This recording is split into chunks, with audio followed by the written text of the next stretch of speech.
बे समाव आङो बर'नि सासे जाखांफुनाय मुंदांखा मेथाइ खनगिरि नितामनि बर'जों माखासे बाथ्रा मिथिनो थाखाय बिथांनि खाथियाव फैदों आरो बे समाव नितामनि बर'खौ एसएम निउसाव बरायबाय। खुलुमबाय। गिबियावनो एसएम निउसनिसिम जोंहानिसिम फैनायनि थाखाय आं जोबोद साबायखर बावहरबाय। आच्छा नितामनि, बे समाव गिबियावनो नोंथांनियाव आं मोनसे बाथ्रा सोंनो लुबैदों। बे जाबाय नोंथाङा माब्लानिफ्राय मेथाइ खननायखौ जागायजेनाय?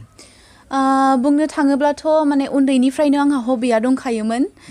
बाट स्टेज प्रग्राम खालामनाय होननानै बुङोब्ला आङो 2016 निफ्राय जागायनाय होननानै बुंजायो आरो। 2016 मायथाइनिफ्राय नितामनि बर'आ मेथाइ खननायखौ जागायजेनदों। आच्छा, माने नोंथाङा फार्स्ट रेकर्डिं नोंथाङा माब्ला खालामजेना? आङो फार्स्ट रेकर्डिंखौ 2016आवनो खालामदों। आं जेब्ला कलेज फरायबाय थादोंमोन HS, अब्ला जोंनि बे रङियायाव हेमन्त सारनियाव आं खालामदों आरो। हेमन्त बर'नि माने स्टुडिअ फार्स्ट माने रेकर्डिं जादों। बे मेथाइखौ गोसोआव दंना दाबो? दङ। एसे रोजाबनो हागोन नामा? बेखौ जोंनि गामिनिनो सार सासे दैमुखुंगुर बर' होननाय बिथाङानो लिरिक्स टिउनखौ होदोंमोन। एसे खननानै होनै एसेबां मोजां गोसो गैला, थेवबो ट्राइ खालामनि। फागुन नों फैबोला आंनो फोरमायलां, अख्रांनि जोमै नों आंनो खिन्थालां, जाफुंगोन ना जाफुङा हारिनि सिमाङा, नुजागोन ना नुजाया गावदां पुर्णिमा, जाफुंगोन ना जाफुङा हारिनि सिमाङा, नुजागोन ना नुजाया गावदां पुर्णिमा। जोबोद माने मिलौदो गारांजों खननाय मेथाइ बियो। आंबो बेखौ माने खोनादोंमोन आरो खोनानानै जोबोद गोजोननाय मोन्दोंमोन। आच्छा, नोंथाङा कलेजाव जिहेथु फरायदोंमोन आरो बे कलेजाव फरायनायाव माने मेथाइ खननो खाबु मोनगोन ना मोनाखैमोन? कलेज फरायनाय माने आङो आगोल माने स्कुलाव फरायबाय थानाय समाव जेब्ला क्लास 8-9 मोन,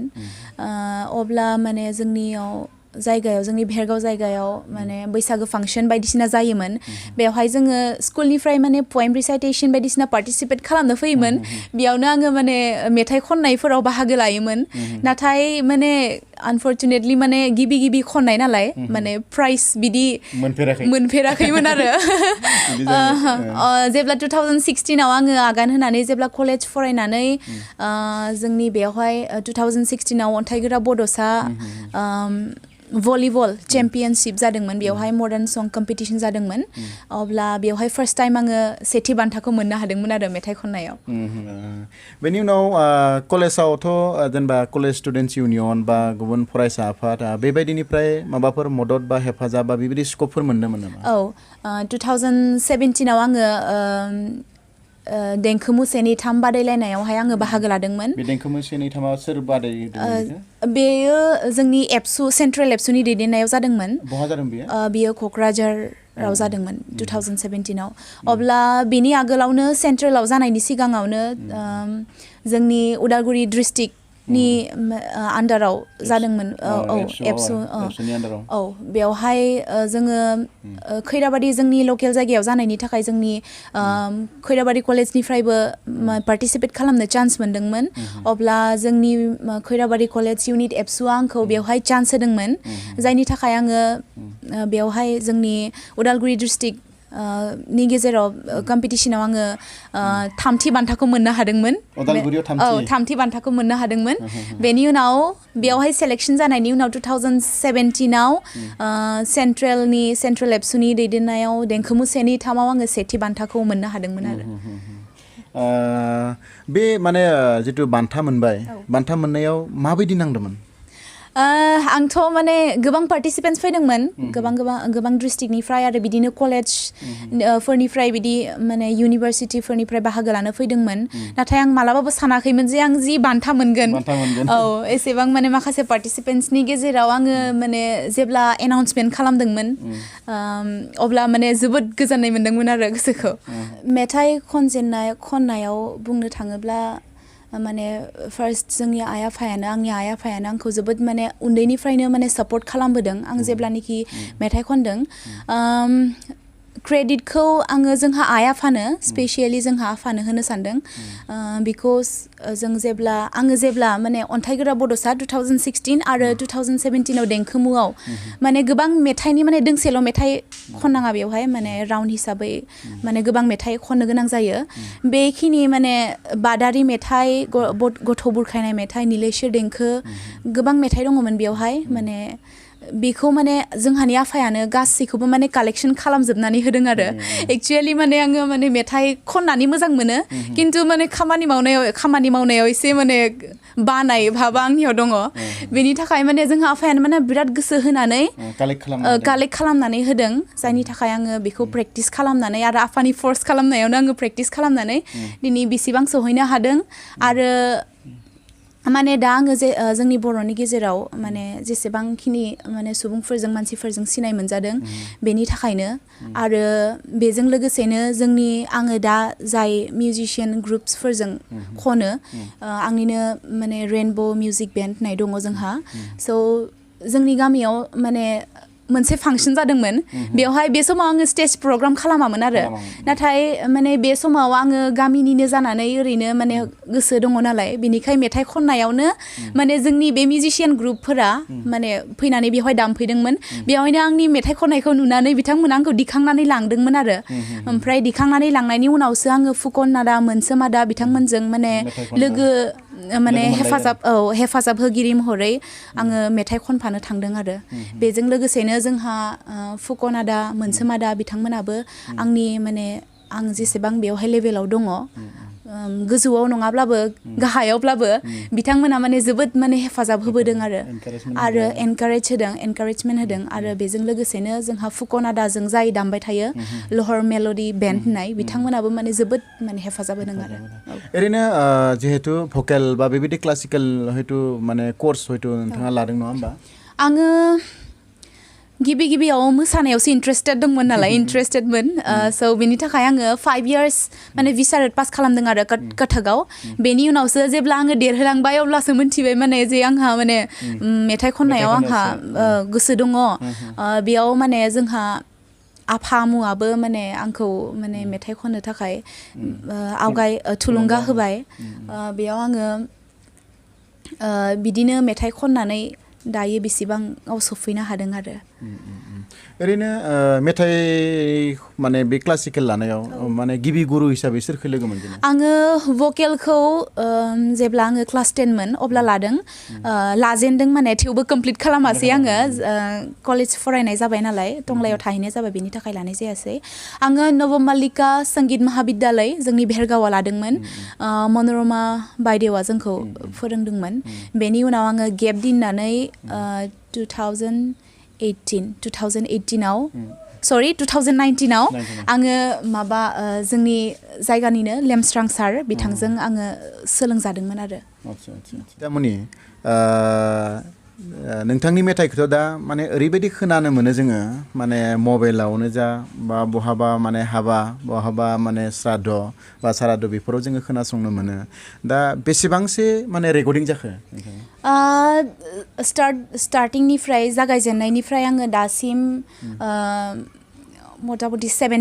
70 मेथाइ आङो रेकर्डिं खालामनानै रिलिज खालामबाय आरो 70 मेथाइ आङो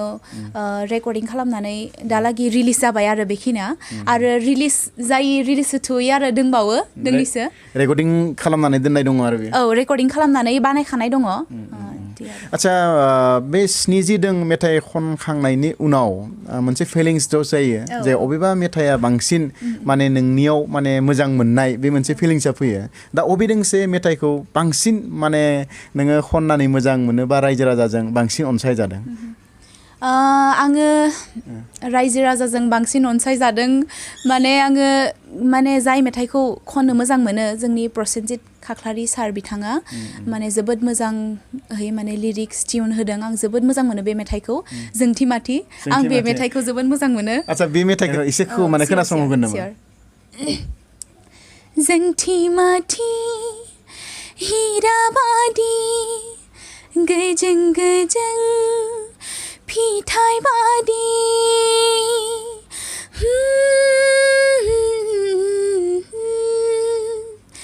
जोंथि माथि हीरा बादि गोजों गोजों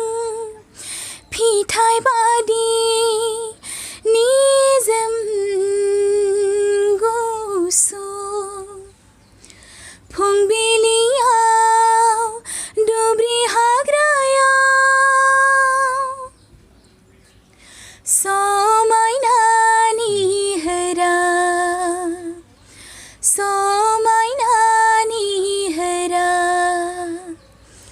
जोबोद मोजां जादों बे मेथाइखौथ' माने जोङो माने गोबां खोनासंनो मोनो आरो गोबां जायगायावनो बे मेथाइखौ जोङो खोनासंनो मोनो जोबोद मोजां जादों ड्रेस गानोब्ला मा कालारखौ बांसिन मोजां मोनो आङो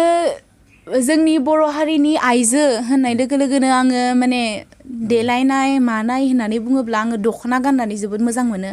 दख'नाजोंनो माने जोबोद साजिनाय मोनो बेरखांनाय मोनो आरो आं हिन्जावसा हिसाबै माने गोबां हिन्जावसाफोरानो पिंक कालारखौ मोजां मोनो आंबो पिंकखौनो मोजां मोनो पिंक कालार औ न'खौ पिंक कालार होदों नङा न'खौ पिंक माने पिंकखौ होनाय जाद्रायासै आरो गोदान बनायब्ला पिंकखौनो होगोन सानदों आरो पिंक कालार ओरैनो मा होनना बुङो गामियाव थानाय हिसाबै ओरैनो दैखरफोराव थांनानै बा गामिनि आइजोफोरजों बा लोगोफोरजों बेबायदि ना गुरनाय ना हमनायनि अभ्यास दंना गैया ना हमनाय होननानै बुङोब्ला आङो नाखौ आं एसेबां मोजाङै हमनो रोङा नाथाय हमो आरो थांनानै मोजां मोनो खिन्थु एसे माने सान्दुं गोसाफोरब्ला एसे थांनाय बाखांनो मोनो मानोना एसे स्किनफोराबो गोसोमखा नालाय आरो बारा गोसोम जानायनि चान्सेस थायो आरो बर'नि सासे मुंदांखा जाखांफुनाय मेथाइ खनगिरि नितामनि बर'आ ना हमनो लुबैयो हमोबो खिन्थु सान्दुंनि थाखाय माने एसे थांनो बायो बे बाथ्राखौ फोरमायदों हयथ' जानोबो हागौ आथिखालनि गोबां माने बेबायदि आइजोफोर बा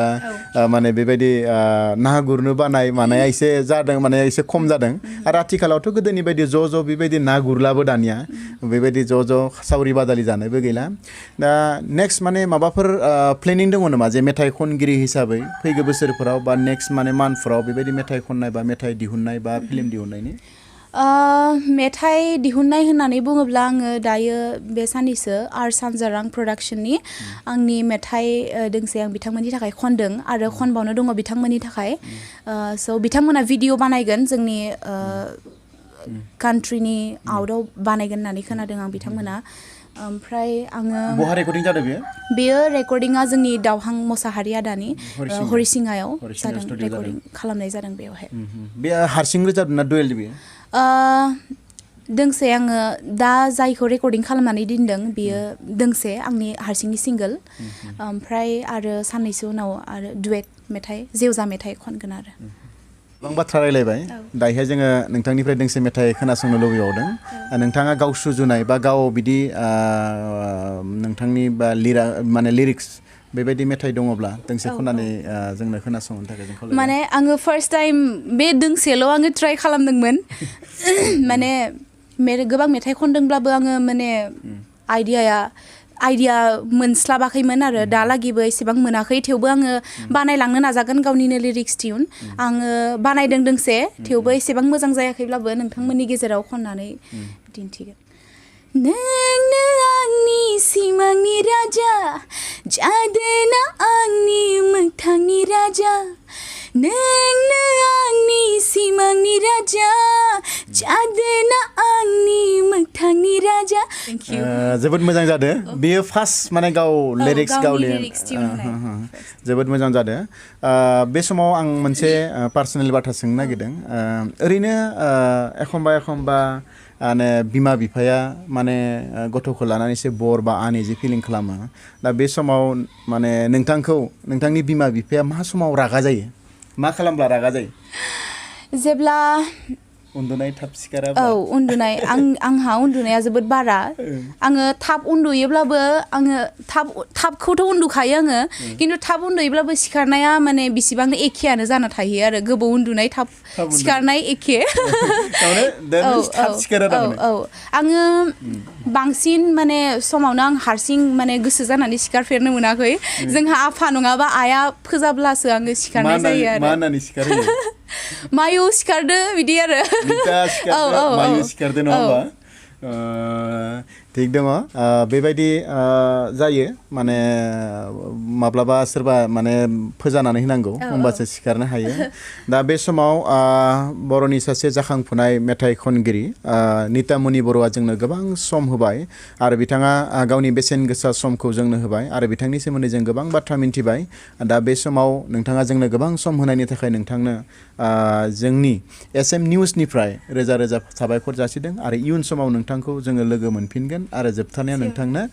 जोबोद साबायखर जासिबाय गोजोन्थों थेंक इउ सो माच